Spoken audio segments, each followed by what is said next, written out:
Okay, ladies and gentlemen, hello and welcome to Sandy Bottom Homestead. I almost did the intro for the Backyard Gardens podcast.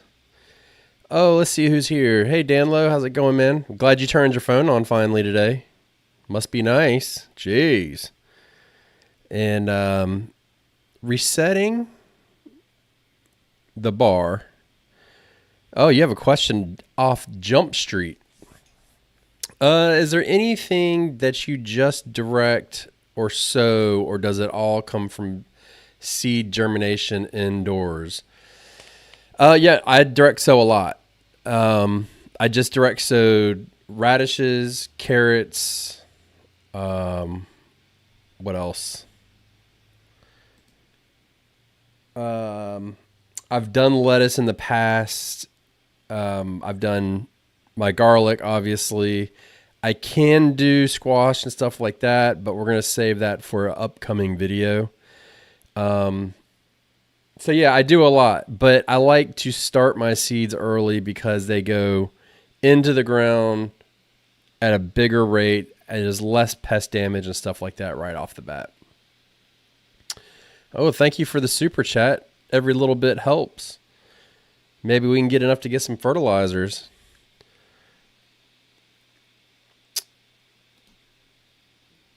Danlo, you just did radishes, carrots, and peas. You know what? I direct sowed peas as well.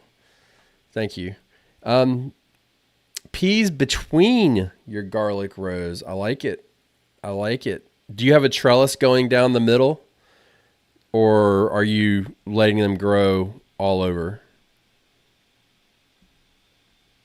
Curious. So in my ever-ending effort to up my game on this live situation, I put a Q&A up top. Look, I didn't know what to ask, so I just said, ask me anything. So go for it. You can ask me anything you want, and I will answer. I'll answer just about anything. There's some things I won't answer, but we just have to test the waters and see. And so I have been repotting, I've been starting more seeds, and I've been doing a lot of watering. There's the carrots that are in the ground need to be watered. I mean, I'm watering them right now every day until they actually start to grow. So I'm doing that. And when I say watering them, it's not like I'm like watering them heavy. It's just light sprays of water to keep that soil surface moist. And then my turnip greens are getting the same treatment as well.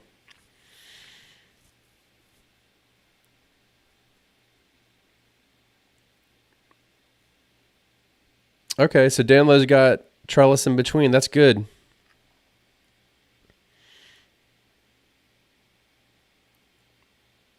Danlo's got it going on. Good deal, man. So there's a crazy delay today. So if you ask a question, I don't get to it right away, it's because of the delay.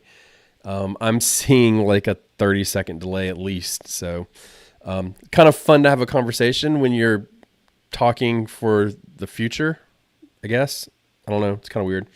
But I don't know if the video came out yet where I mentioned this, but I had an issue with my truck recently, and it's under warranty, so it was no big deal. But the problem is they need it for 4 to 6 weeks. It's going to be before they can actually get to it to do the work, and it won't drive. So I had to rent a minivan. Well, I rented a car. They didn't have the car. They gave me a minivan. I have a minivan now for the next month. But the problem is I still have 2.5 beds that really need soil. And I kind of am struggling with that because, my truck was a big part of it. So what I think I'm going to end up doing is I'm going to bite the bullet and just buy a couple bags of topsoil. It's nowhere near as good as the place that I use. If anybody's local to coastal North Carolina, I get all of my soil, except for this clearly coming up, but solely from Wilmington Compost Company. They are top notch, the best. They're the greatest guys. They're good friends of mine. So you should check them out. And they're all over the Instagrams and all that stuff too. But they make great compost and great topsoil. And so I would like to get it from them, but it's just a little bit. So I'm probably going to put like 3 bags or so in each bed and call it good for the year. Maybe when the spring ends and we go into planting summer, we can come back and put that in. Repairing bad soil. Yeah, so if you want to repair bad soil, first of all, what's your definition of bad soil? And what's wrong with it? That's the important part. But what I can tell you is, one, keep planting in it. Don't stop planting in it, because no matter what your issue is, and you may not get the best growth, the roots going through it and using the nutrients and stuff like that will work. Fertilize it. So always give it a nitrogen. Every time I've gotten a soil test done, they always come back and say, add nitrogen. And it's a lot. So add some nitrogen. You can put compost, mulch it, do that. Look into cover crops. If you want an easy cover crop, I highly recommend buckwheat. It's super easy. You cast it out. As long as you water it, it's going to grow. It flowers. The pollinators love it. Just cut it before the seeds form, and you're good to go. So, those will help you. And then after that, you can do like tillage radishes and stuff if you're having problems with compaction and whatnot. And look, a lot of people are into this no-till thing. I am 100% not into no-till. If you feel like you need to till. Give it a good turn. Just, throw some mulch on top and then turn it all in. And get you a tiller and till it all in, and it'll make a difference, because what happens is you're chopping up all of that mulch and then you're cramming it down inside of that soil, and it's going to create air gaps as it starts to decompose. So it's going to work out for you in the right direction. So that's how I would repair bad soil, and how I have done bad soil. And also, if it's a raised bed, take the soil out and add new soil.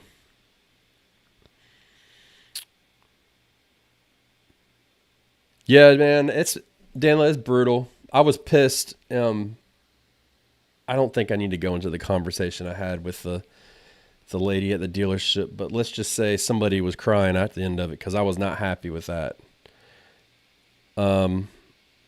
Anyways, so that's a good question, resetting. It's tough saying people's names on here by their screen names. It's weird, resetting. Not that your screen name's weird, it's just weird referring to you as your screen name.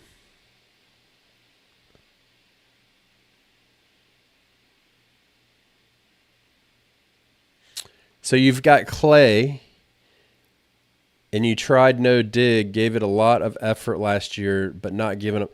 So no dig is kind of dumb. I'm just gonna say it like it is. That's how I am. That's what I do. You got to dig.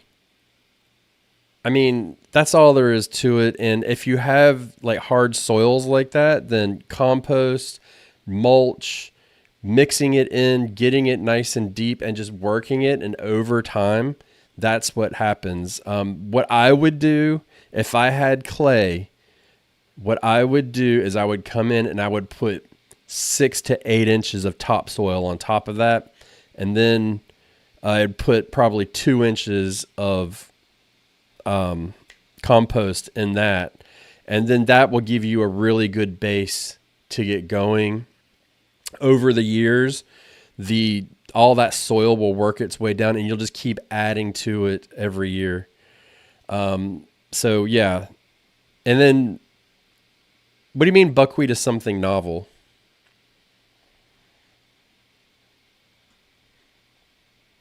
Overstuffed? I'm happy that you're just lurking. You're welcome to do so. I happen to lurk a lot on people's lives too, just so you know. I'm a sucker for a live just to go see what's going on.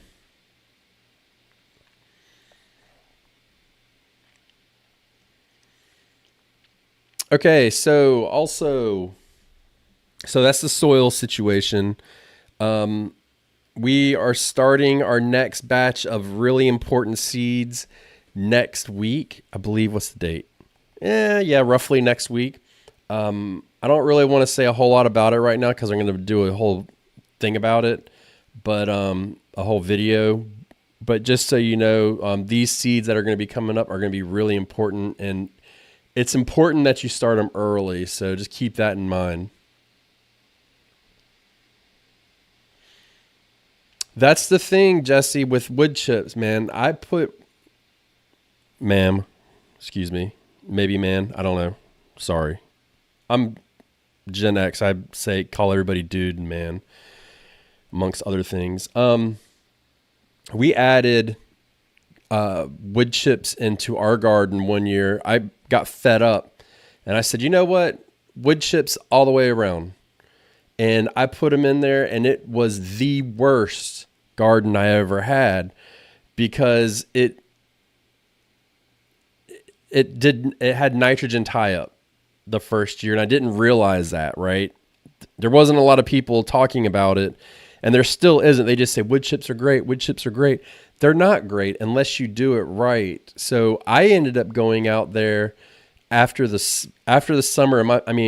I was just starting this channel, and it was embarrassing because I had such a hard time. And I mean, I've been growing for many years, and it was embarrassing, and I just could not figure it out. So I went in there and I took all of the wood chips out, every one of them, and I put dried leaves in there, mashed up, and I put a layer of topsoil in and planted, and boom, wouldn't you know it, it all came back.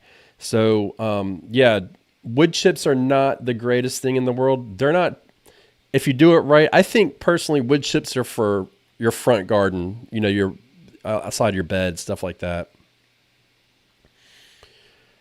And I'm not patient.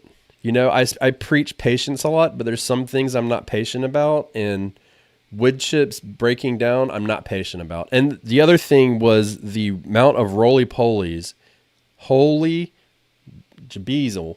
That was so much roly-polies in there. It was ridiculous. So, Danlo, that's good. If you can get them and let them sit for a year first, that's the way to do it. But who has the forethought for that? You know what I mean?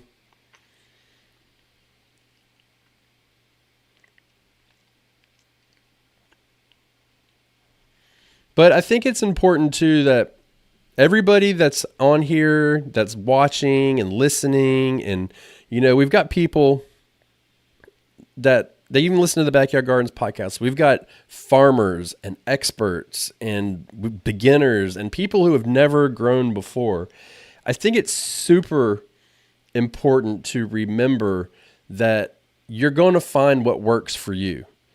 And whatever some Yahoo on YouTube is telling you, me included, isn't always what's going to work for you.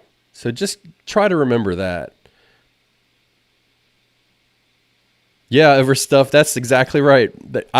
They're good for paths. I don't like them in paths because I like to walk barefoot, but you know. I've got some land, but I just still don't want to do it. Yeah, it's all a preference. You know, I like using straw. I like the look of straw. I like the ease of getting it. I like the ease of storing it. That's what I like. So, you know, I would love to use chopped leaves, but between making composts and everything, I just don't have enough.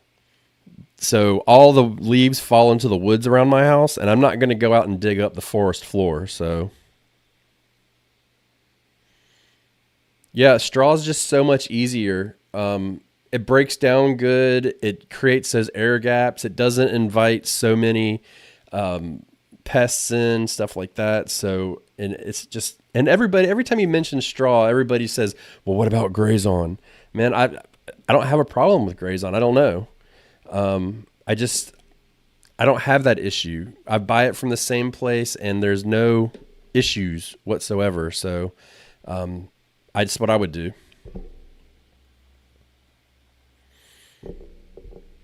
Okay, so I forgot what I was talking about. And I don't mind like speaking and then coming back to questions. So if you got a question, fire off for sure.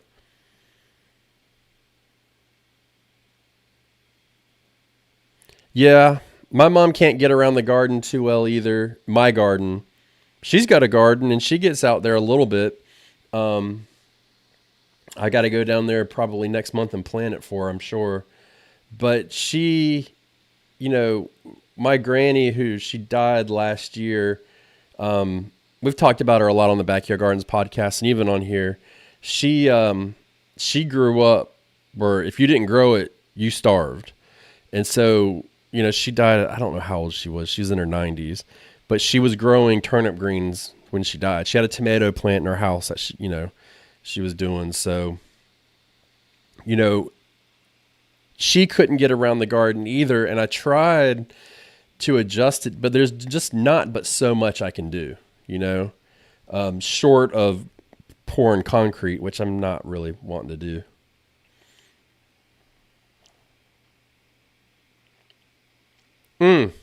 Thank you, Overstuff. Super important crop. So yeah, we'll be starting those seeds next week. And then after that, it's going to be a roller coaster ride. So today it's 75 degrees and I don't see any freezing temperatures for the next 10 days. And the thing that sucks is it could very well be the last frost date has already come and gone, but we have such a high chance of still getting another frost. I don't plan out yet. So I'm kind of bending the rules a little bit. And my crystal ball, I'm looking ahead. Because, you can get forecasts. It's really complicated. And every time I mention weather, you can literally watch the viewer count go down as you start talking about weather, which is stupid because you need to know weather. But you can look at the trends in what's coming and the weather patterns and kind of figure out like what is coming our way. So like whatever's hitting Danlow right now, he's in Oregon, it will be here in like 3 to 4 days. So you can kind of look out and see that and just kind of go from there. So I've been kind of looking at that, seeing it, and I don't see anything. So what I'm doing is I'm putting my plant, like I repotted my peppers, I repotted my tomatoes, and usually I repot them, bring them in, but the weather's so nice, I've left them out so they're hardening off as we speak. I can still bring them and put them back in on my shelf if I need to, but for now, that's, we're getting ready for that because I'm anticipating moving them in on cold nights and then putting them back out.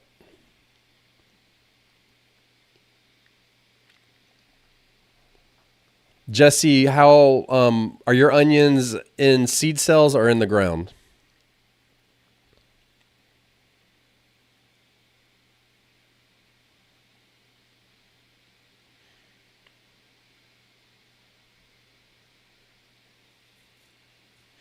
That's how we are over stuff. I don't know where you are, but for us, it's like, I would say April 3rd, we are almost guaranteed to get a frost. It always works that way. So I just very cautious about it. I have people that come to buy tomatoes from me every single year. They come to buy tomatoes and they say, I planted them out in March when it was hot and then they died because it got cold and I need to replace them.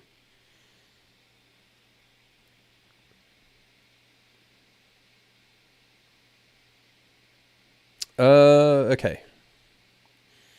So Jesse, to go back to your question, onions starting from seed, greens fall over. Do you trim? If they're inside in seed cells, trim them. Trim them to about this tall. It's probably about 2 inches. Give them a haircut. If they're outside, stop trimming them.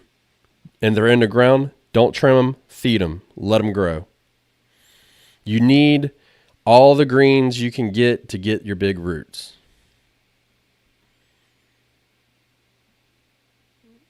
Hey, DS.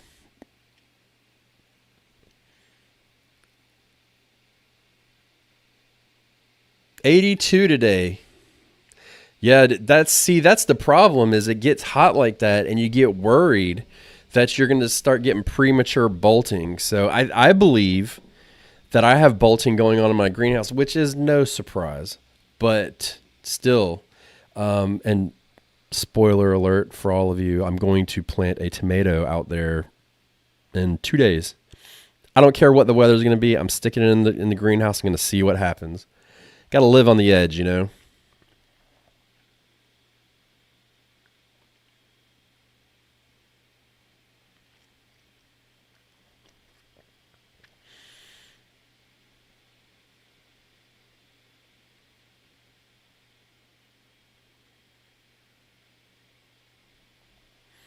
Okay, I think I'm caught up, so good.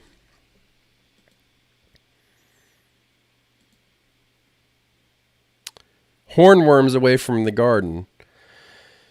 Well, first of all, hello, MKP. You can't do anything to keep hornworms away, but what I can tell you is don't worry about hornworms. Know what to look for, and it's not a big deal. So everybody knows what the damage looks like. And if you don't know, it's usually it starts at the top and you'll see leaves missing. But what you'll really see is big chunks of poop all over the leaves underneath that on the plant. That's usually the first thing that pops out. Just look for that and then pull them off. I get hornworms every year and I just pull them and it's very minimal damage. The real underlying issue is if you're missing it, you're not paying close enough attention to your garden. That's the only way I can look at it. I mean, if you really wanted to, you could probably spray with BT, Bacillus thuringiensis, and that's an organic treatment. And what it does is when a soft-bodied insect eats the leaf, it will attack their stomach gut, and it will end up killing them. So you could try that.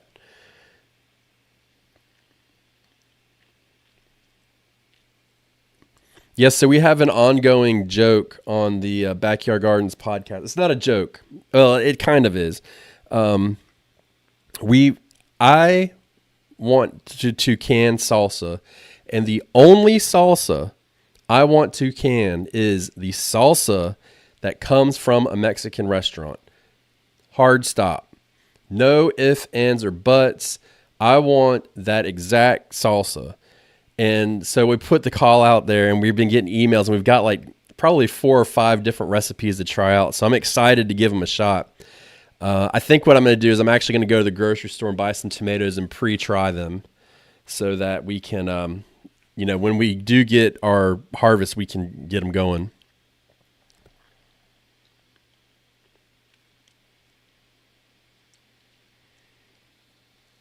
We have a bearded dragon. I keep them and feed them to that.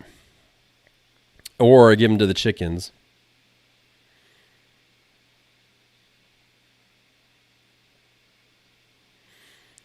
Oh, the moths. I don't know what a hawk moth is. Let me see if I can Google that real quick. That's interesting. Here, let's take you over there to the Google machine. Hawk moth. Oh, okay, we get those. Yeah.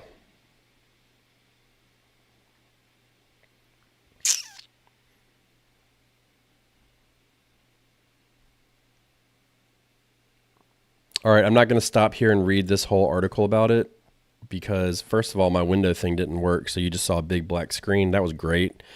But yeah. It's a nasty looking thing, but yeah, we've got those too. There's different moth traps you can get. I would look into moth traps, but what's the underlying issue or the underlying area and where the hawk moth comes from? That's what you need to look at and go from there. Now, overstuffed, I make a pico de gallo. I don't even know if I'm saying it right. I don't care. And it's great, and I love it. But for canned salsa, you're exactly right.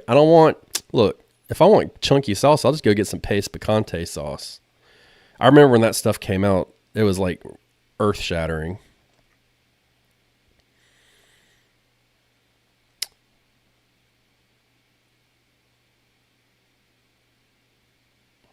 Autocorrect, it's all that new AI, man. AI is just taking it from us.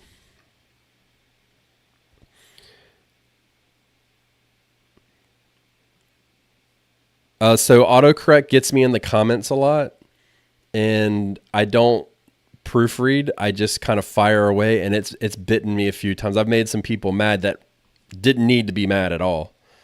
So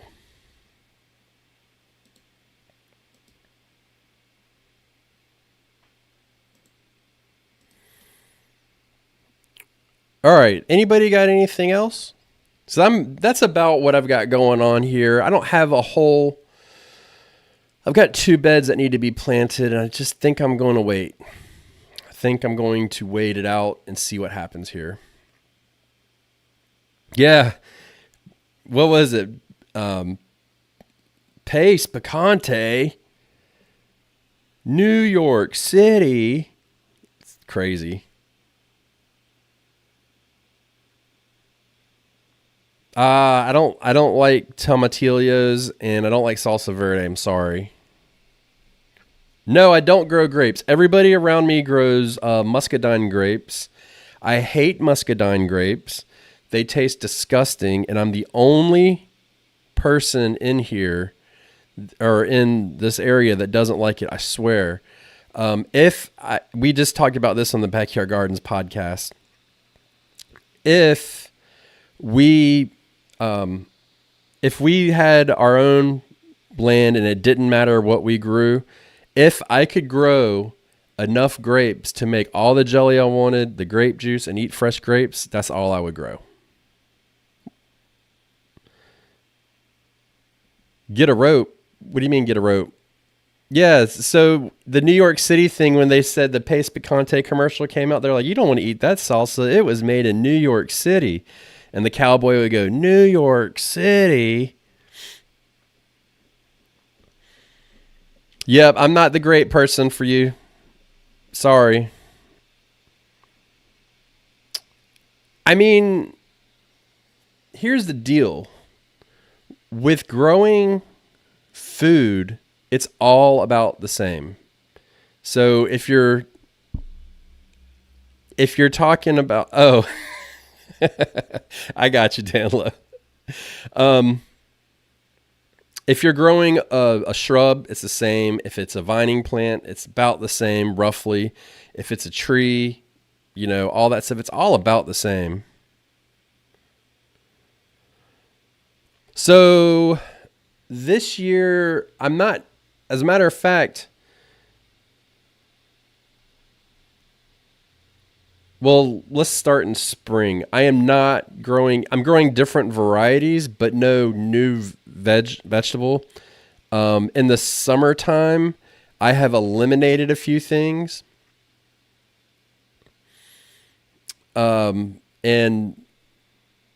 I don't know how I feel about eliminating them, but I am eliminating what was my favorite Desi squash, DESI. It tastes phenomenal, but the skin's just really tough, and my family just can't get behind it. So, it's one person that likes it, so that's gone. And then this year is my off year from that Seminole pumpkin. I don't know if you saw in the beginning. That was my Seminole pumpkin. I do that typically every other year. I did it 2 years in a row this year, but we're going to be doing butternut squash in its place. I rotate between butternut squash and Seminole pumpkins, and I'm growing the Waltham butternut squash. Always had good luck with it.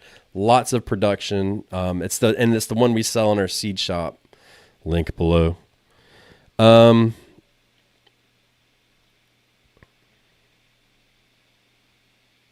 Yeah, pruning.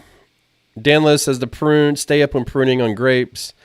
And so here's the deal with the vining plants. You want to prune, or with all shrubs, trees, and vining plants, you want to go in about this time of year, and any limb, stem or anything that's old and not looking like it's going to, like you'll see buds on some and buds that aren't on others.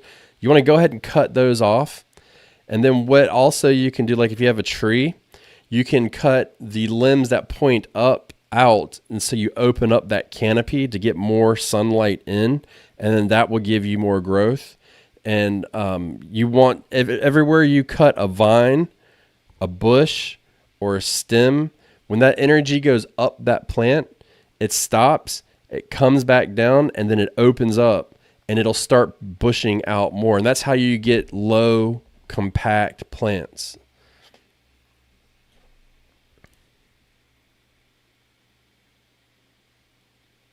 I'm glad you got rutabagas growing. How are they doing?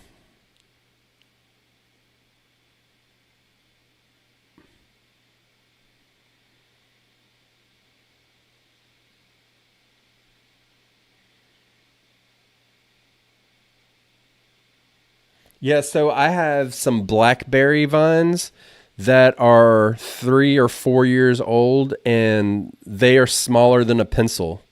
I've thought about moving them this year. I just don't know where I want to put them. So we'll see.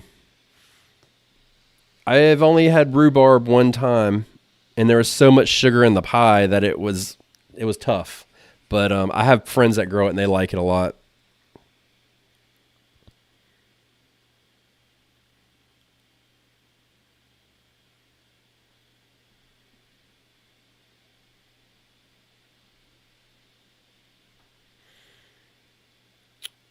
Okay, let me try and catch up here. Give me a second. That makes sense. And make sure now, well, I have, okay, over stuff. If you've had a turnip, it's very similar to a turnip, just bigger. So, and if you don't know how to cook a rutabaga, the way I like to cook it is I like to take a whole rutabaga. It should be about that big. And then I put it, chop it up, boil it, mash it. And then I also mash it with a quarter of the amount of white potatoes. And then that will give it a good flavor. It's a little bit more watery, so be careful. But it works out really well. I'm been eating a low carb diet for the past year, and I was looking, and the amount of carbs in the rutabaga is so low that you can really pack it in for what I need to eat. So it kind of works out in my favor. Clearly, I'm a volume food kind of guy. Clearly.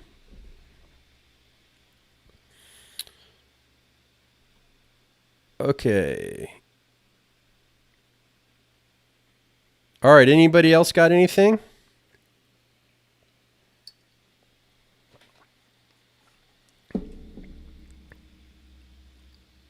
I'm excited. I've got a, you know what? Whoever it was that asked me if I'm growing anything different this year, I am. I just totally forgot. I'm starting another bed, and I'm going to create a total herb garden out of it. It's just only going to be herbs. So I mentioned it last one, but because of question, and I've got everything lined up. So it's going to be basil, thyme, sage, and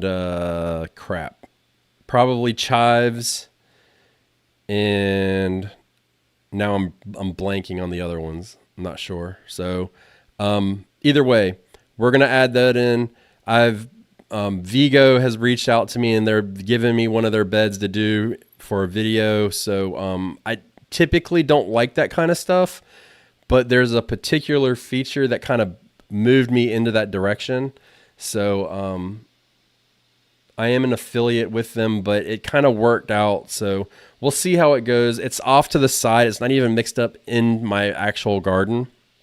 So the biggest trick is going to be adding irrigation over there, which actually is not that bad. I just kind of lazy and don't want to do it, but I will. Yeah, tea garden's good. So we're doing chamomile for tea, and then I do a lot of mint for teas, which actually that bed's going to have mint too. And what I'm going to do is I'm going to take the mint and I'm going to bury big pots in there and grow the mint in the pots. Because if you don't if you grow mint and you just let it run, it's going to take over your entire state within a year. It's crazy. I haven't grown mint in about 5 years because I harvested so much in the first year that we were able to drink mint tea that we made and tinctures that we made for stomach issues for 5 years, and we still have about a pound of it left. It's crazy.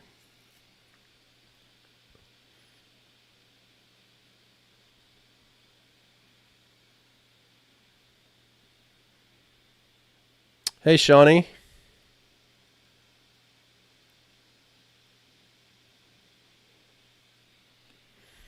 Welcome, welcome, welcome. Well, hello from across the pond. We have a few viewers from over there. I got one from France that I know of, and then now one from England. What's your weather like in England right now? I used to live in Cornwall, in America for a while.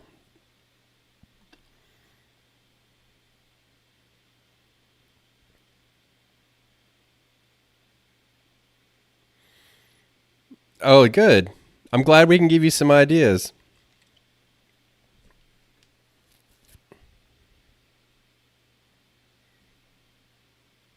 Thunder. That does that. So here, if we get thunder in the winter time, that means snow. Is it the same thing for y'all in Minnesota?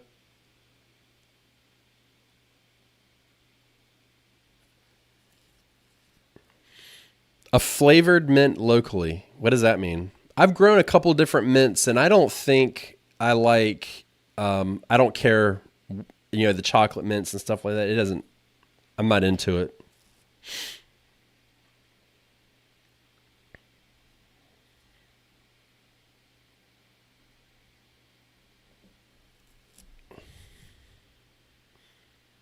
Okay, I just have to ask because y'all came in at the same time. Sean and Shawnee, do you know each other?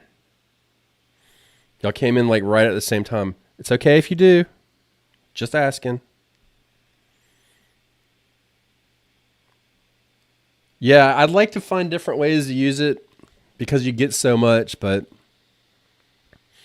um, I'm making a dryer for that stuff to make it a little bit easier to put on my seed shelf. So I'm trying to get that done, and I've got a lot of new stuff. I'm making these products to put on our website, and I'm making some mason jar stuff. So like mason jar holders. I think I got no. I don't have it here. Do I? I do. Hold on. So one issue I've always had is my mason jars. The rings are terrible to store. So we have, and it's funny, I'm actually going to frame it. We have a paper bag that we used for 6 years to hold our rings. And it's so soft, you could use it as toilet paper. It's softer than toilet paper. But it was just kind of a nightmare. So I came up and I made this. It holds I think it's like 12 or 15 rings. And this works really good. It cleaned up our area a lot. There's other versions that are going to be posted soon. I just have to get around to it, hopefully today. And there'll be like a connection for the lids, and then there's one separate, all that stuff. So right now I only have the regular mouth done. I've got to get in there and make the wide mouth ones. But I'm going to try and get those up because that's kind of a problem I've had over the years, and it's something that's just really bothered me.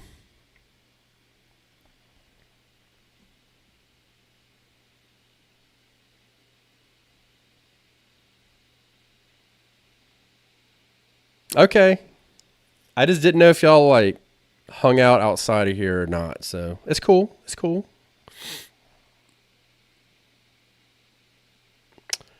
I've grown a chocolate mint, and I got to tell you, it didn't taste like chocolate, but it did have a different flavor.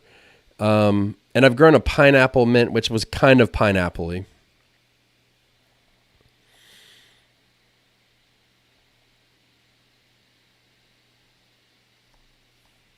Yeah, we usually plant peppermint and spearmint. Well, Leo, I am so happy to have this opportunity for you to be here as well. Thank you. Beetroot. Okay. Are you referring to just a beet?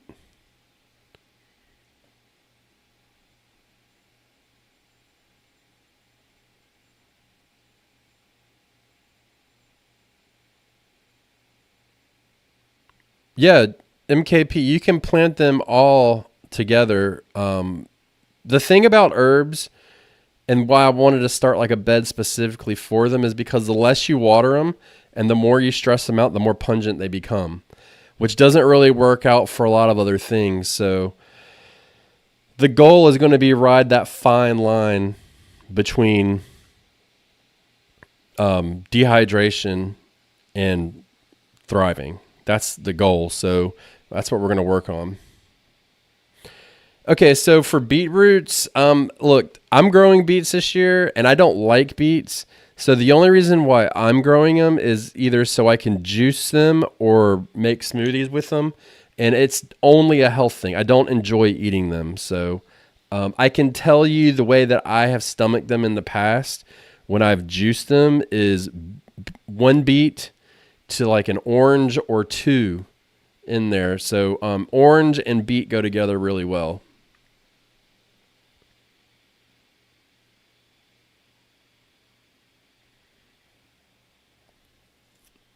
Yeah, I don't know if I want to grow oregano or not. I haven't decided.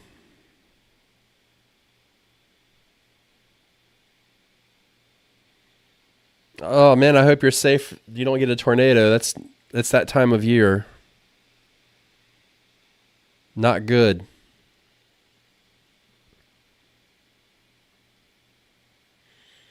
Yeah, so the whole benefit with beets is it supplies more oxygen to your blood. So when we're training now, we're doing a 300 mile, a 200 mile bike ride in about 6 weeks roughly. And so consuming the beets will help us on that ride, help your muscles not burn. So that's why we're doing it. And also when we go surfing, it helps a lot too. Yeah, the earthiness get me, but you know what? And it's funny on this channel. Every time I say something bad about beets, or if I've said many times like I just don't want to grow beets. People are like, you just got to try it. And I'm like, man, I've tried it. I'm old as hell. I've tried it. Don't ever order a beet salad. I didn't realize there's nothing but beets in it. Should have just been called beets.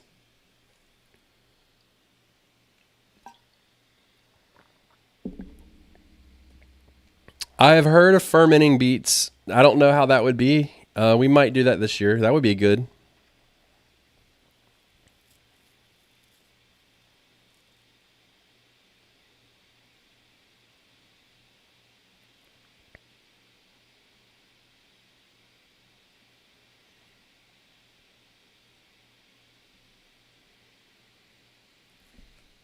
Never had a pickled beet.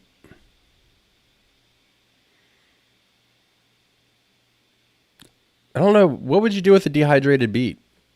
I'm just curious.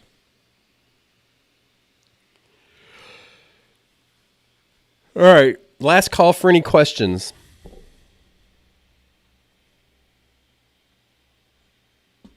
You mean just putting tree bark on top of wood chips? I don't think it would. It's about the same thing. Never heard of it, but if you break it down, it's all about the same.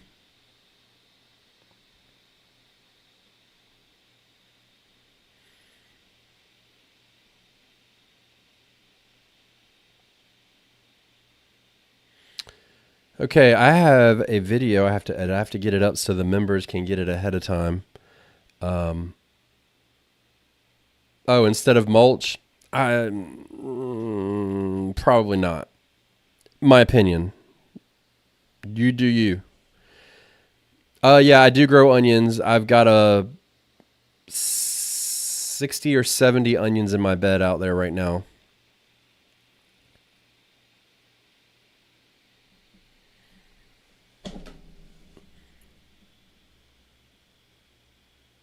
Okay, MKP, that sounds good. That's what I was thinking, is you just kind of grind it up.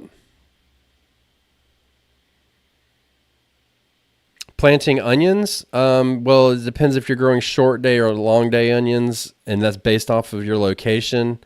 Where are you at? That will help. If you're growing short day onions, you're too late. If you're growing long day onions, go ahead and get them in the ground. Plant them, give them a lot of nitrogen up until the point when they start bulbing, and then stop feeding them all together, and then go from there. And if you got onion sets and not seeds, sets typically will go to bolt and not produce an onion.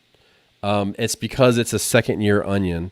So if you, and the other problem with buying sets is you don't know if they're long or short season. So if you live somewhere where it has to be short season, then and you get a long season, it's not going to bulb. If you live in a short season, if you have a short season, live in a long season, then it's not going to bulb either because it's too long for it to get in. It's not in at the right time.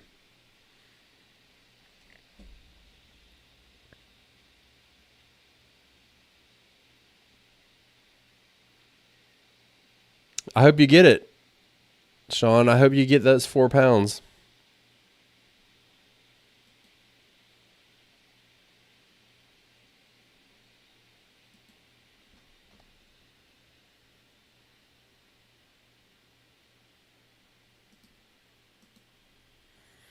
Okay, I have to go and edit this video so everybody can get it. I hope y'all have a fantastic day. I am 2 weeks in a row doing a live, so maybe next Friday around the same time, I'll try and be here. I am putting that video in the front just to give people time to come in. So just so you know, that's why that's there, and go from there. So everybody have a fantastic day. It's almost time. If you're not planting now, you're running behind. You should definitely be having a seed started, and 90% of our country can plant right now. Don't forget that.